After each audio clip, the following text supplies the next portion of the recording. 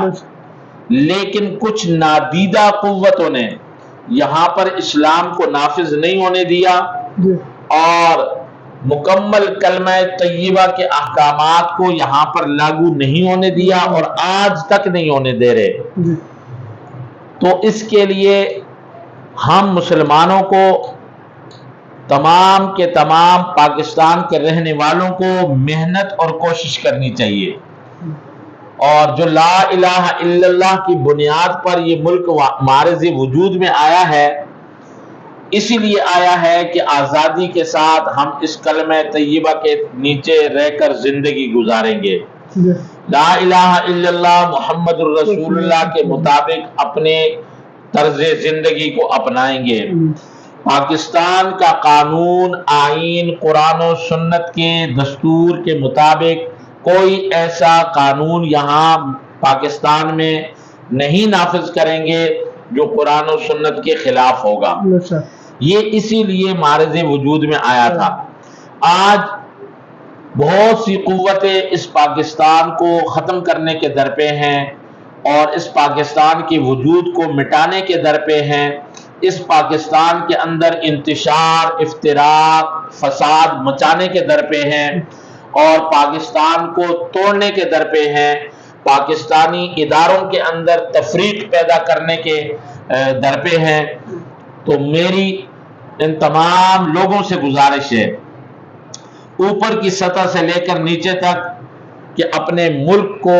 بچاؤ، اپنے ملک کی حفاظت کرو،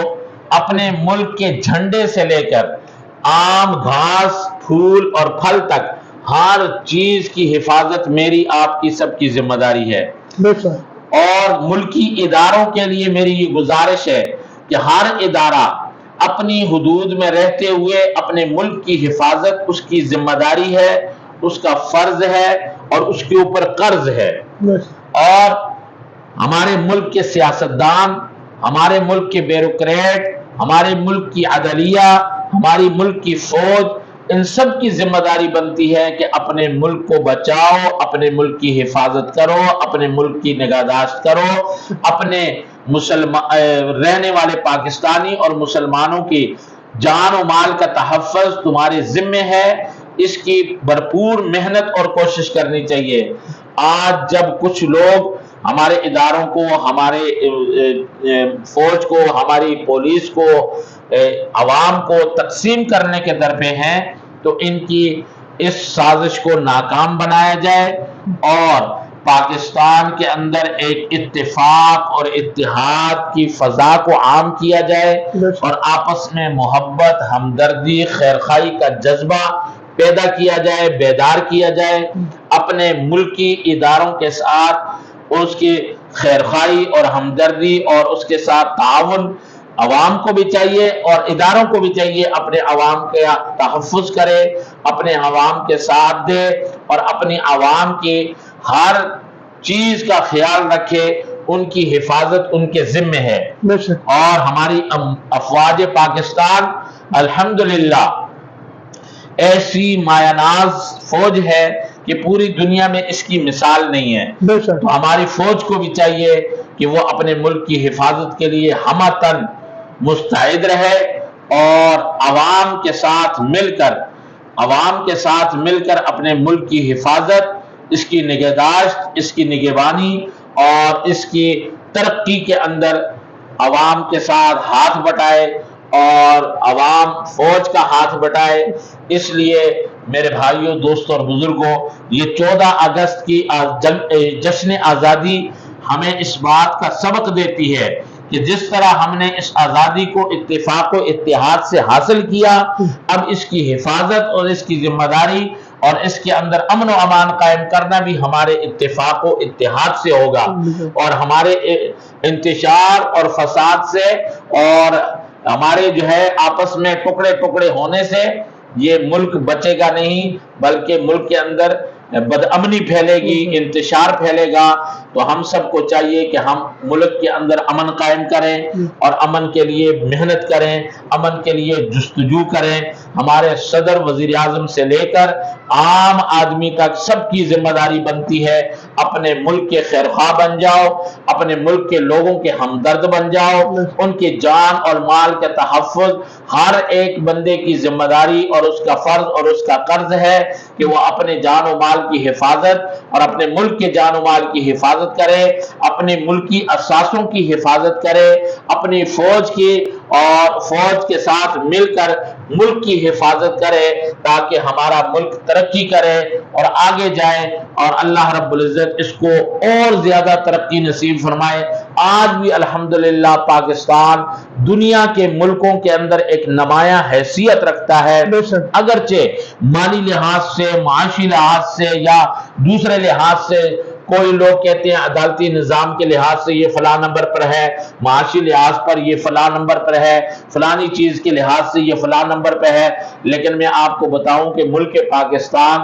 اسلام کے لحاظ سے، دین کے لحاظ سے، مذہب کے لحاظ سے پہلے نمبر پر ہے کہ یہاں پر مذہبی طبقہ سب سے زیادہ ہے، اسلامیان پاکستان سب سے زیادہ ہیں اور اپنے ملک کے ساتھ محبت رکھنے والے سب سے زیادہ ہیں. اور یہ ملک سے محبت رکھنا یہ عام بات نہیں ہے، یہ تو انبیاء کی سنت ہے. انبیاء علیہم الصلوۃ والتسلیمات بھی اپنے ملکوں کے ساتھ، اپنے علاقوں کے ساتھ بڑی محبت رکھتے تھے. حضرت ابراہیم علیہ الصلوۃ والسلام کو اپنے ملک سے کتنا پیار تھا. حضور علیہ الصلوۃ والسلام جب مکہ سے ہجرت کر کے جا رہے تھے تو مڑ کر مکہ کو دیکھتے تھے اور کہتے تھے کہ یہاں کے رہنے والے یہاں رہنے نہیں دیتے، ورنہ اے مکہ میں تجھے کبھی چھوڑ کر نہ جاؤں.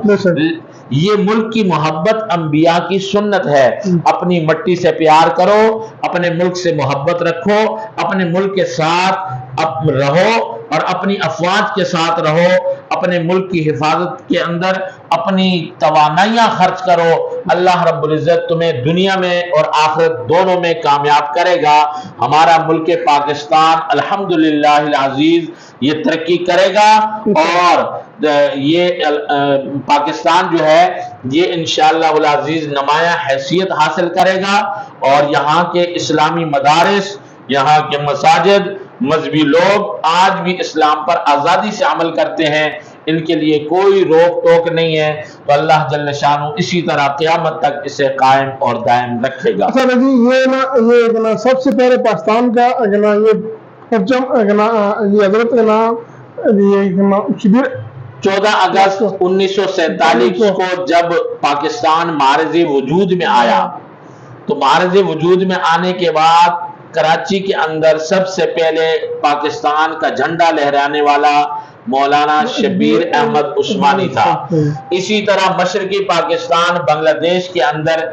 پاکستان کا جھنڈا لہرانے والا مولانا ظفر علی عثمانی رحمت اللہ تعالی علیہ تھے. اور یہ اس بات کا ثبوت ہے کہ علماء کے بغیر پاکستان نہیں ہے اور پاکستان کے بغیر علماء نہیں ہے. اور دوسری بات، دیوبند کے سوا دیوبند کے بغیر بھی پاکستان نہیں ہے اور پاکستان کے بغیر بھی دیوبند نہیں ہے. دیوبندی علماء نے پاکستان کے ساتھ پاکستان کو حاصل کرنے کے لیے محنت اور کوشش بھی کی اور اس کے جھنڈے بھی لہرائے اور آج بھی جشن آزادی علماء دیوبند مناتے ہیں، جوش و خروش سے مناتے ہیں اور انشاءاللہ العزیز اس کو ترقی بھی علماء دیوبند ہی دیں گے انشاءاللہ. جی اور یہ قائد اعظم کا یہ جنازہ بھی یہ مولانا جی شبیر احمد عثمانی صاحب نے پڑھایا ہے. بالکل بالکل بے شک انہوں نے پڑھایا ہے. اور یہ تاریخ میں آتا ہے کہ یہ مولانا اشرف علی تھانوی رحمۃ اللہ علیہ کے مرید بھی تھے اور آپ کے پاس ان کے خطوط آیا کرتے تھے جن میں ہدایات ہوتی تھی اور پھر قائد اعظم جو ہے مولانا اشرف علی تھانوی رحمۃ اللہ علیہ کے ہدایات جلسوں کے اندر بیان کیا کرتے تھے. آج جو اقوال زرعی آپ ان کے سنتے ہیں نا قائد اعظم کا فرمان, یہ فرمان سارے مولانا اشرف علی تھانوی رحمۃ اللہ علیہ کی طرف سے آتے تھے, پھر یہ اپنی تقریروں میں بیان کیا کرتا تھا. تو قائد اعظم رحمۃ اللہ علیہ جو ہے الحمدللہ بانی پاکستان ہے اور ہم ان کی عزت اور احترام کرتے ہیں, ان کی قدر کرتے ہیں. اور اس کے ساتھ ساتھ جن جن لوگوں نے پاکستان کے لیے قربانیاں دی ان کو خراج تحسین پیش کرتے ہیں, اور آج بھی جو ملکی ترقی کے اندر محنت اور کوشش کرتے ہیں انہیں بھی سلام عقیدت پیش کرتے ہیں. اللہ جل شانہ مجھے آپ سب کو یہ پاکستان کا 76واں جشن آزادی مبارک ہو اور ہم سب کو صحیح طریقے سے منانے کی توفیق نصیب فرمائے. وآخر دعوانا ان الحمدللہ رب العالمین. پاکستان زندہ باد, پاک آرمی زندہ باد, آیا سائی زندہ باد.